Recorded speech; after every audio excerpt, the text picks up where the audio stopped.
welcome back to Googie's Kitchen, and if you are new here then hello and welcome. My name's Alexis and I post 2 videos a week on a Tuesday and a Thursday at 7 AM.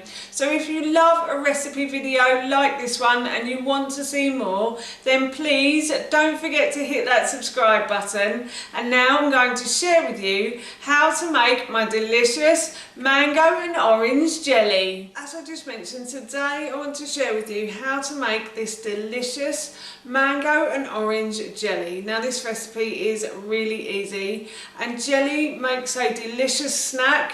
It also makes a really nice after lunch treat or after dinner treat as well.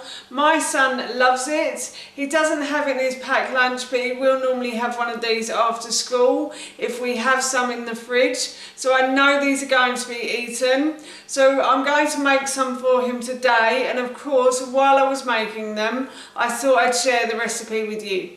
So here is how to make my delicious mango and orange jelly. To start this recipe I have measured out about 500 mils of orange juice.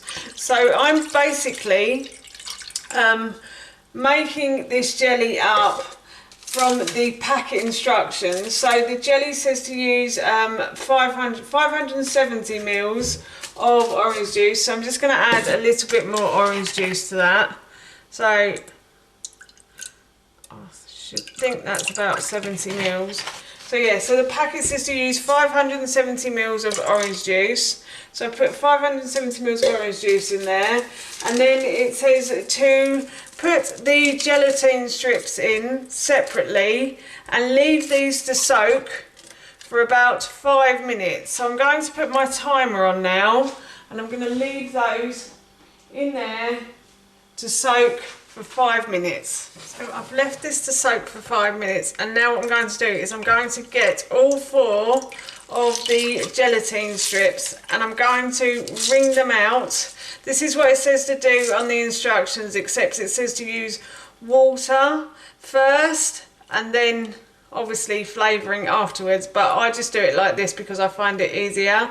So I've just wrung them out and I've put them back in. I'm going to put this on the heat in a minute, but I'm just going to wash my hands first. So now I'm going to put this onto a medium heat, and I'm going to dissolve the jelly into the orange juice. Now this will take a little while for all of the jelly to dissolve. Obviously it will take a little while for the orange juice to heat up as well.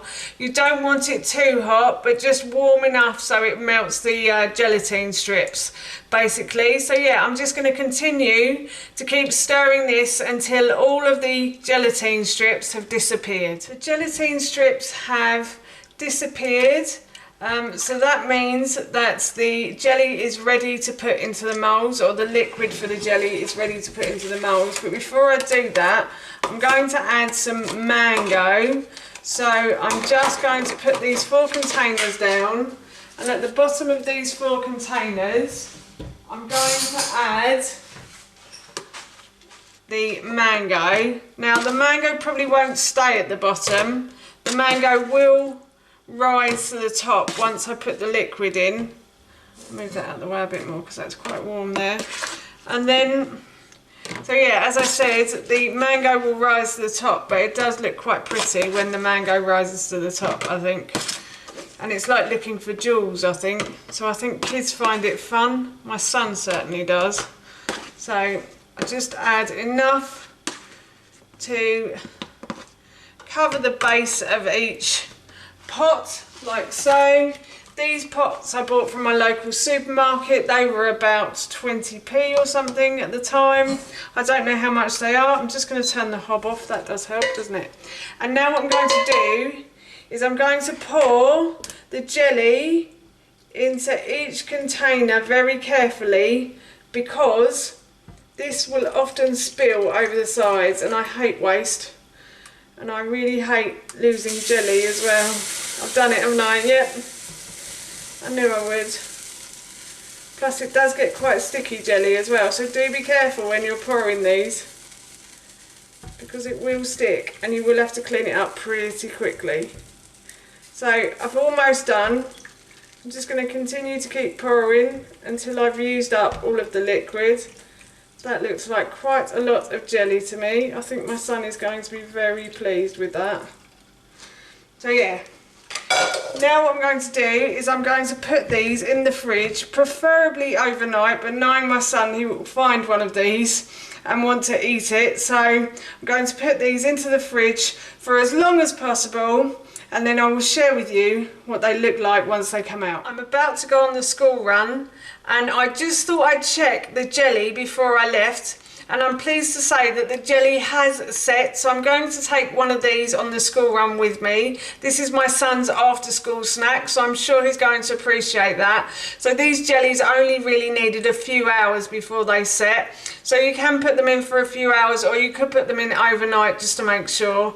But yes, I'm off on the school run now. That's how you make my delicious mango and orange jelly, and that recipe I will link in the description box below for you. As I mentioned earlier, I'm going to be taking one of these on the school run now, and I'm sure my son is going to enjoy this after school treat. So for now, that's it from me. Thank you so much for watching. Please feel free to give me a big thumbs up if you enjoyed this video, and please feel free to leave any comments below. And please don't forget to hit that subscribe button. See you all soon. Bye.